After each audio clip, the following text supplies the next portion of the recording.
함께 나누실 말씀은 잠언 3장 27절부터 35절까지 말씀입니다. 한 절씩 교독하겠습니다.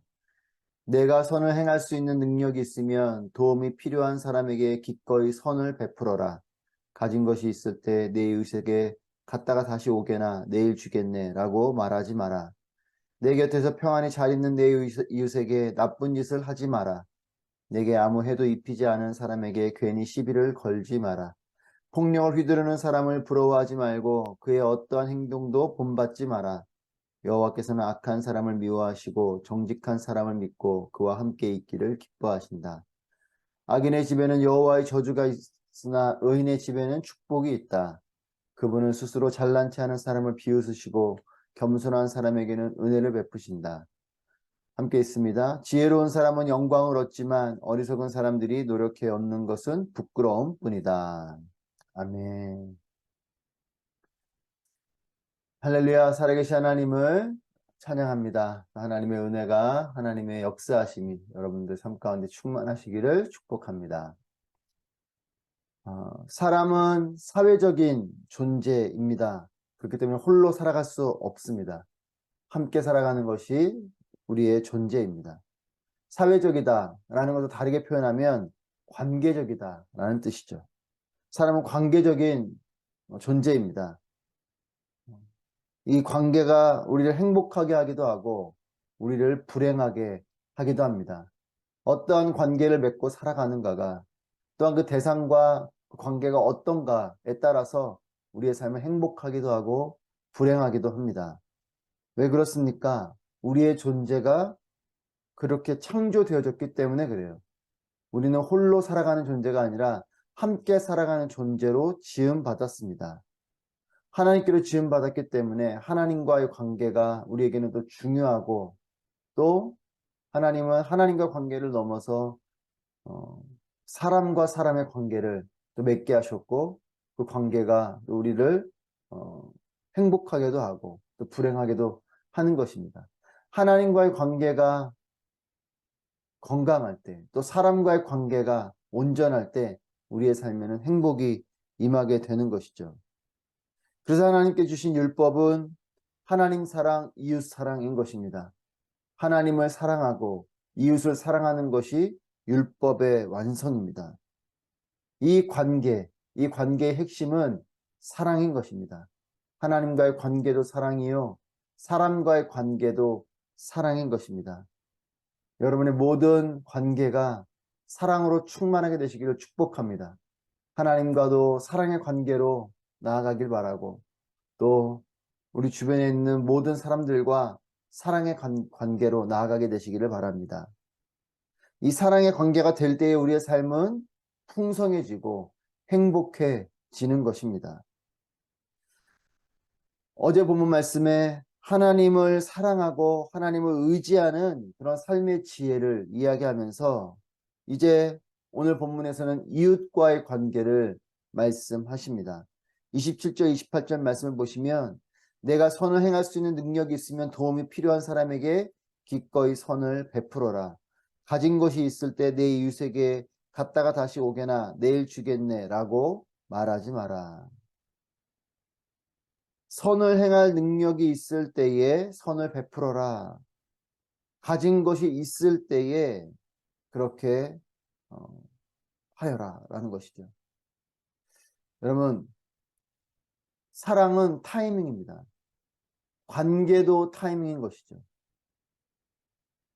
은혜의 때에 하나님께 나아가고 은혜의 때에 하나님께로 나아가야 하는 것처럼 사랑할 수 있을 때에 나눌 수 있을 때에 그때 사랑을 하고 나누는 것이 중요합니다. 사랑할 수 있는 기회가 주어질 때에 나눌 수 있는 기회가 주어질 때에 또 하나님께 나아갈 수 있는 그 기회가 주어질 때에 그것을 해야 되는 것이죠.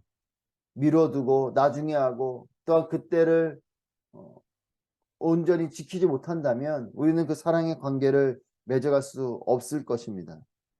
하나님께서 우리에게 두 가지를 주십니다. 하나는 능력이고 하나는 시간입니다.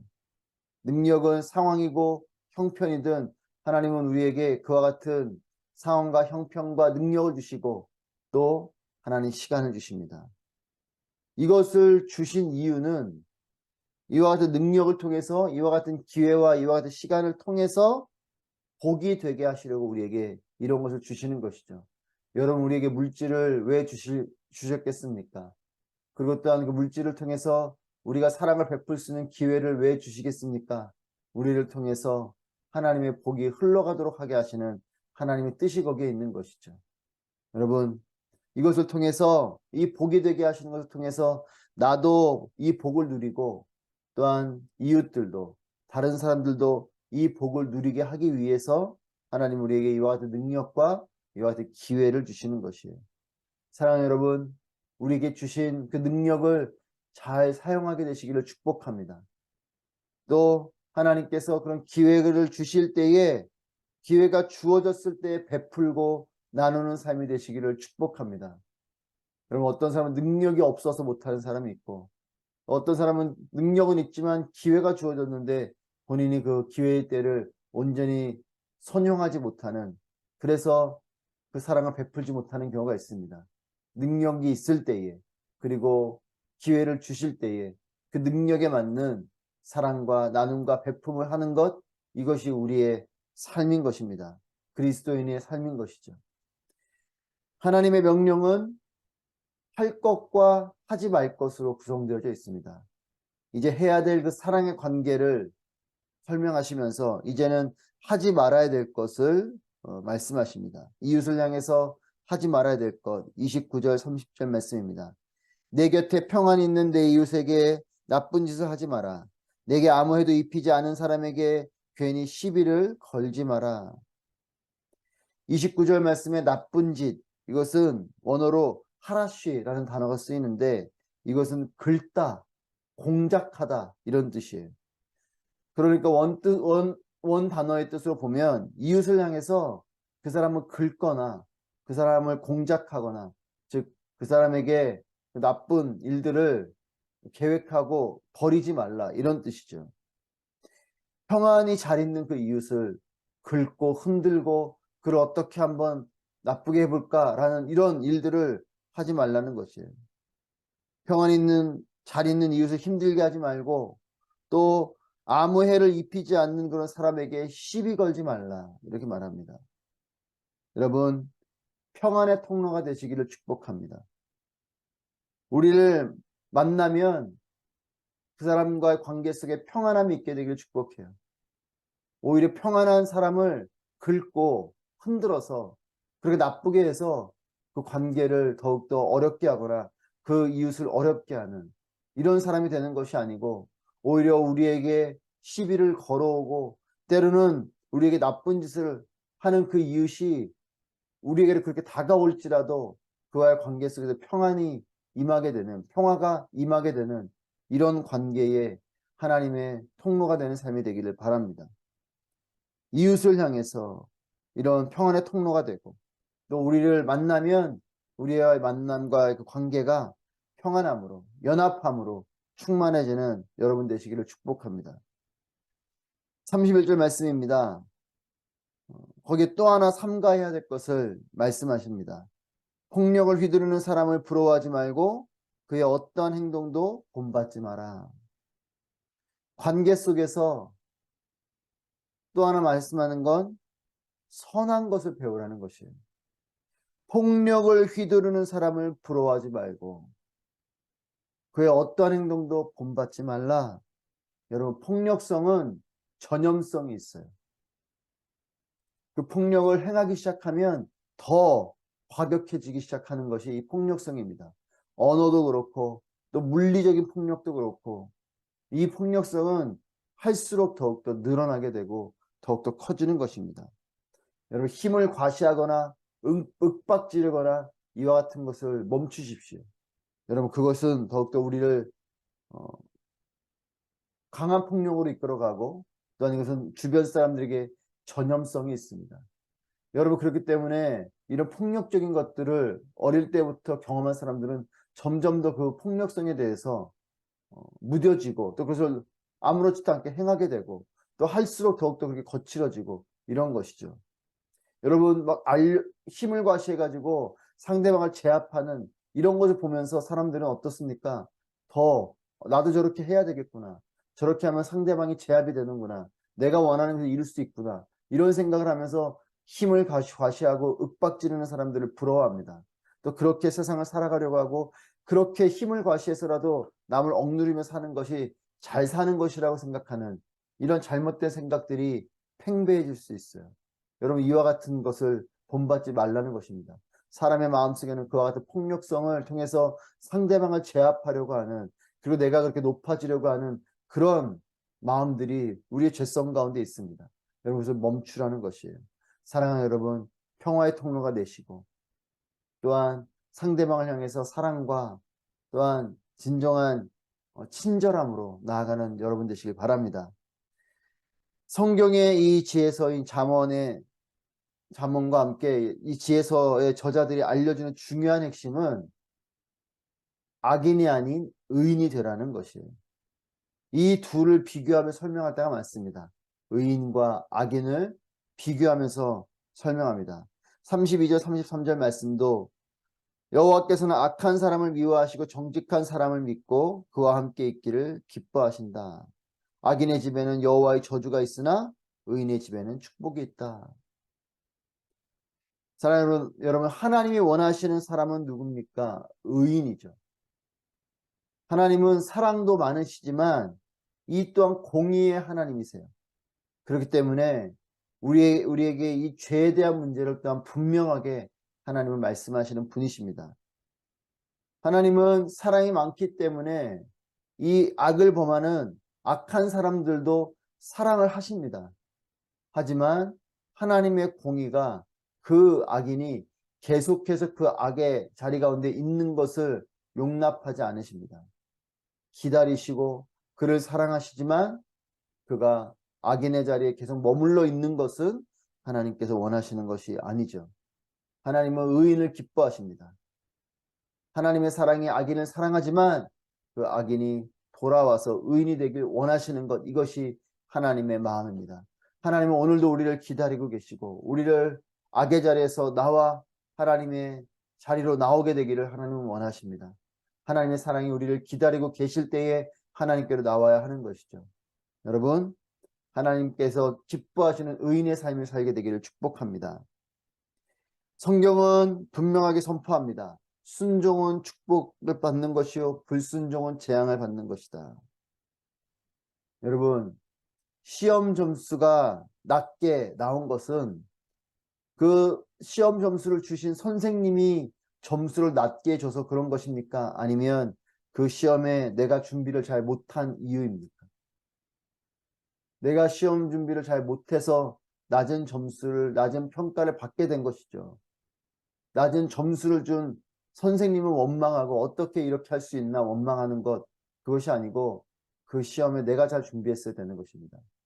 불순종하여 재앙을 받은 내가 어떻게 하나님이 이렇게 나에게 매를 때리시고 재앙을 주시는가, 이렇게 말할 수 없다는 것이에요.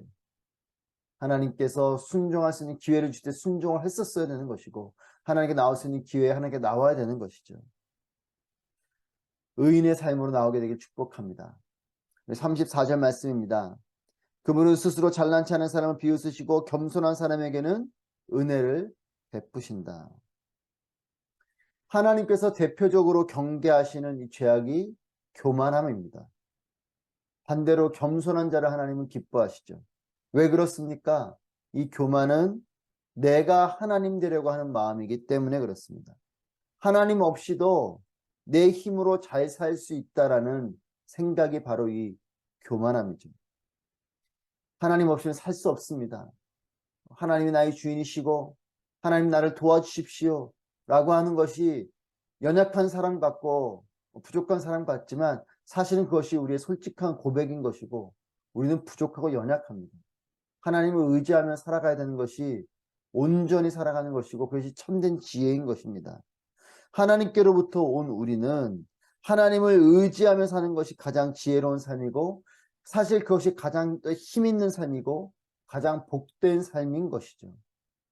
여러분, 하나님께로부터 온 존재는 하나님의 음성을 듣고 하나님을 바라보고 또 하나님께서 도우시고 공급하시는 것을 통하여서 살아가는 것이 하나님께로부터 지음받은 존재인 우리의 모습입니다. 여러분, 내가 아무리 능력 있게 살아간다고 해도 하나님이 오늘 나에게 이 아침에 눈을 뜨게 하시고 호흡을 주시지 않으면 어떻게 살아갑니까? 여러분, 내가 호흡하고 내가 눈을 뜨는 것 같아도 그렇지 않습니다. 하나님께서 눈을 뜨게 하시고 하나님께서 호흡을 하게 해주셔야 우리가 사는 것이에요. 여러분, 어떻게 하나님을 의지하지 않고 산다라고 말할 수 있습니까? 여러분, 하나님의 인도하심이 없이 어떻게 산다라고 말할 수 있습니까? 오늘도 하나님은 우리의 삶을 인도하고 계십니다. 그것을 내가 인정하지 못하고 내가 그것을 깨닫지 못할 뿐이지 우리는 다 하나님을 의지하고 살아가는 것이에요. 그것이 가장 잘 사는 일인 것이죠. 그렇기 때문에 여러분, 하나님은 잘난 체 하는 사람들, 이런 교만한 사람들을 비웃으시고 겸손한 사람에게는 더욱더 은혜를 풍성하게 베풀어 주시는 분이십니다. 내가 겸손하게 하나님을 더욱더 의지하면 하나님은 더 풍성한 것으로 채워주시는 분이십니다. 잠언 기자는 결론처럼 선포합니다. 35절 말씀입니다. 지혜로운 사람은 영광을 얻지만 어리석은 사람들이 노력해 얻는 것은 부끄러운 뿐이다. 지혜로운 사람이 영광을 얻는다라고 말씀합니다. 그리고 어리석은 사람은 무엇을 하든지 그것을 열심히 노력해서 얻게 되더라도 그것이 부끄러운 뿐이다 라는 것이에요. 여러분, 열심히 노력해서 무엇인가 이루는 것 참으로 귀한 것이지만 하나님의 뜻에 따라, 하나님의 말씀에 따라 하나님을 의지하며 나아가지 않는 의인의 길이 아닌 악인의 길을 가는 그 사람에게는 이것을 이루는 모든 것들은 그저 부끄러운 뿐이라는 거죠. 여러분, 성취하는 것 중요하지만 성취가 중요한 것이 아니라 그 성취하는 과정이 더욱더 중요한 것입니다. 예를 들면 내가 부를 이루지만 그 부를 이루게 되는 과정도 좋아야 되는 것이에요. 부만 이루면 되지, 어떤 자리에 올라가기만 하면 되지, 내가 무엇인가를 해내면 되지, 이 과정이 어떻게 되는 그것을 이루게 되는, 여러분, 그것에만 목적이 있다면 그 과정이 악해서라도 그것을 이루는, 그래서 뭔가 성취해내면 사람들 그것을 칭찬하게 되는 것이 겁니다. 여러분, 그렇지 않습니다. 그것을 이루는 과정도 중요한 것이에요. 그 과정을 내가 어리석은 사람처럼 이루는 것이 아니고 지혜로운 사람처럼 하나님의 말씀을 온전히 붙들고 하나님의 뜻에 따라서 그것을 이루는 것이 진정한 이루는 것이요. 그 이름을 했을 때의 영광스러운 것이 되는 거죠. 여러분, 과정도 선하고 결과도 선한 여러분의 삶이 되시길 축복합니다. 무엇인가를 계획하고 계십니까? 무엇인가를 이뤄가고 계십니까? 그것이 잘 이루어지시기를 축복합니다. 하지만 그 과정이 또한 지혜롭고 하나님의 뜻에 따른 의로움으로 충만한 과정이 되기를 바랍니다. 사랑하는 여러분, 하나님을 알고 말씀을 아는, 하지만 이 알미 또한 삶이 되는 그런 지혜로 충만한 지혜자가 되시기를 바랍니다. 하나님을 온전히 아십시오. 하나님 말씀을 온전히 아십시오. 그리고 그것이 삶이 되는 은혜가 있게 되길 바랍니다. 말씀을 따르는 이 삶의 중심은 사랑입니다. 하나님을 사랑하고 이웃을 사랑하는 그런 기회가 주었을 때, 그런 능력이 있을 때에 그 사랑을 하는 우리의 삶이 되길 바랍니다. 하나님께서 기뻐하시는 삶, 복이 임하는 삶, 은혜와 영광이 가득한 삶이 되시기를 바랍니다. 여러분, 지혜를 품으십시오. 하나님을 아는 지식으로 충만하십시오. 그리고 그 지혜와 지식을 통해서 하나님의 기쁨과 영광이 충만한, 하나님과 온전히 동행하는 평생의 그런 하나님의 축복과 영광과 은혜가 충만한 여러분의 삶이 되시기를 주님의 이름으로 축복합니다.